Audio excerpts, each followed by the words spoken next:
She's on the path to sainthood right now. So did you feel the responsibility of getting this right, making sure that her story was accurately told? The message that these kids delivered was beautiful, was positive, was message of love, and that's what's important. Who are you? I come from heaven. Who are you talking to? What do you want from us? For the gift I can see her now. for the air we breathe. I want to start off by talking about where you filmed, because the events based on true events did happen in Fatima in Portugal. And you all actually filmed in Portugal?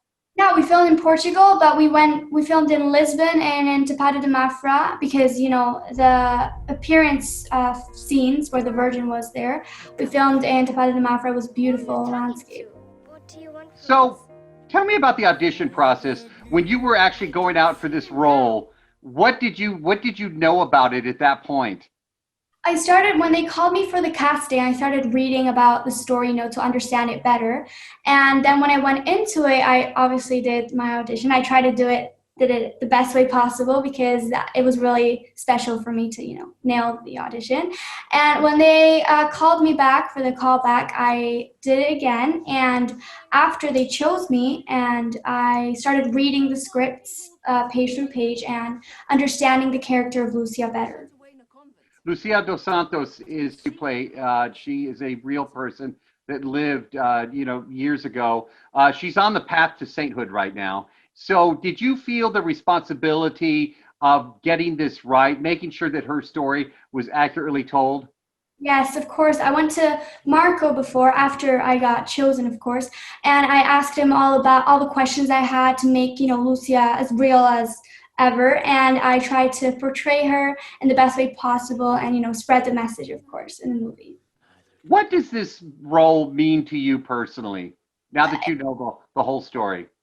It means a lot, honestly, because when I started reading the scripts, I started understanding Lucia better and understanding what she went through, you know, all that pain and no one believing her. She just was so strong at that time. And filming it was really different because I got to be there in not her clothes, but, you know, in those clothes and surrounded by everyone. It was really special filming it. What do your friends and family think about you playing such a beautiful role? Everyone's so proud of me. My grandma is really excited, my grandpa's, and everyone's just so happy for me. And I feel so excited to, you know, show them the movie. Do me a favor, when you are put yourself back when you were filming this, and like you mentioned, the costumes, it was set around the time of World War I. There was a pandemic around then too, but and we're in one right now. But when you're wearing the costumes, you're looking around and you're seeing the sets and the rest of your cast. What were you feeling? What was going through your mind? Honestly, I was like, this is so amazing, you know, seeing all the cameras and lights and then looking at me and seeing, you know, I'm filming this, I'm in this. It's really nice looking around and seeing, you know, what you're doing. Because when I'm filming, I don't know how it's going to turn out. I don't see my face when I'm acting. And when I saw the film, I was like, wow, you know, it's so beautiful. Do you understand that people are going to see this and be uplifted? I'm Catholic, so I had heard of this story like from my grandmother, even my parents. I knew the story of Fatima, but now that I've seen the movie, I'm touched even more, and I want to know more about how special this story is. So I guess my last question for you today is, you know, again, I'm going back to the impact on your life. Do you realize, you know, how beautiful really it is? Yeah, it's really amazing telling this story. And when I got cast for Lucia, I was just so excited to, you know, be her in the film. And I obviously understood the story and the message. I just felt so good, you know, and I want this to be out at this time of, you know, pandemic. So everyone, you know, gets that hope, spirit, and faith. And it's just beautiful. Every time I read the name of one of our boys who lost his life, I have great admiration for them. They defend our progressive ideas that will free our country from religious superstitions. Goran, I just want to tell you right now, this is a beautiful and powerful film. You should be very proud to be a part of this. Congratulations to you, sir. Thank you very much. Appreciate that. Tell me how this role found its way to you. Like all there's some way of finding, roles and, actors, and normally my agents and manager, they're tracking these scripts that they think I find interesting, and they send it to you, you read it, see who's involved, and this was like, it was a no-brainer. I was kind of like, I loved the story, I loved the idea, and Marco Pontecorvo, who directed, and the actors, I was like, it was a really tricky time because we were doing the final TV movie of Timeless after season 2, and I was guest starring on Santa Clarita Diet, and this came by, and I'm like, I don't care, you guys need to work it out, you need to schedule it. So I was LA, Lisbon, kind of like probably 4 times a month. So it was a little bit weird, but it was definitely a payoff. I loved the whole process. It was really nice. You mentioned Santa Clarita Diet. I covered that one as well. That's a great show. That is such a great show. But it's fun. That's fun.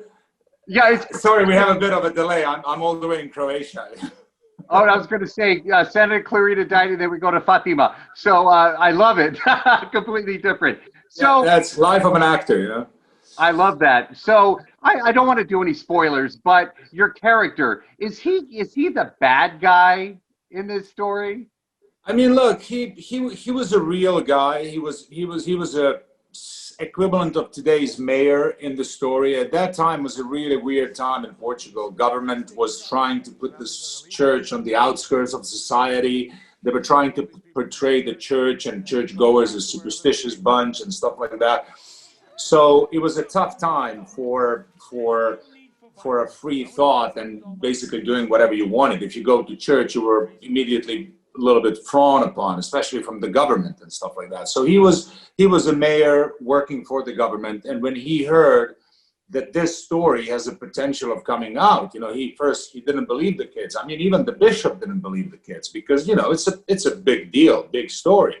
So he was trying basically to get to the root of the story and see what's going on. And of course he tried, if it was the truth, first he just couldn't believe it. He was just thinking it's superstition, until in history books you know that he was there actually present during the final miracle. And then after that, he just ceased all actions against the kids and he just kind of like pulled back from the public life. And, so he was a real guy caught in the midst of, I like to say, between a rock and a hard place. He was just trying to do the best he could.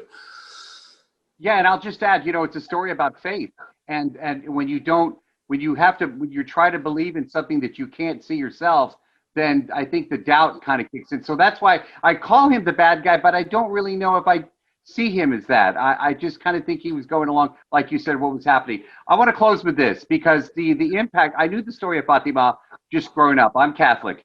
And so it has now this has opened this up for me again. I've learned more about this story. I'm researching more. What an impact it has on people. So you as an actor, now that you're a part of this wonderful film, what impact did this role have on you? I like to think that I learned that it really doesn't matter where the good message is coming from. It's like, it was all this, are these kids for real? Are they lying? Are they doing this? Are they doing that? Nobody can prove it. We don't have a video recording of it. Even if you do have it in today's world of social media and everything, who's going to believe on a video? It's going to be CGI. Believers are going to be believing, a non-believer is going to stay that way. So I'm just trying to think, it's the message that these kids delivered was beautiful, was positive, was message of love. And that's what's important, So what a great thing to say, my friend. Listen, you are an amazing actor. I love your work, and once again, you just delivered, so you should be really proud. Please stay safe. Thanks, man. Appreciate it. I hope to see you in person soon, okay? Thank you. Have a good one.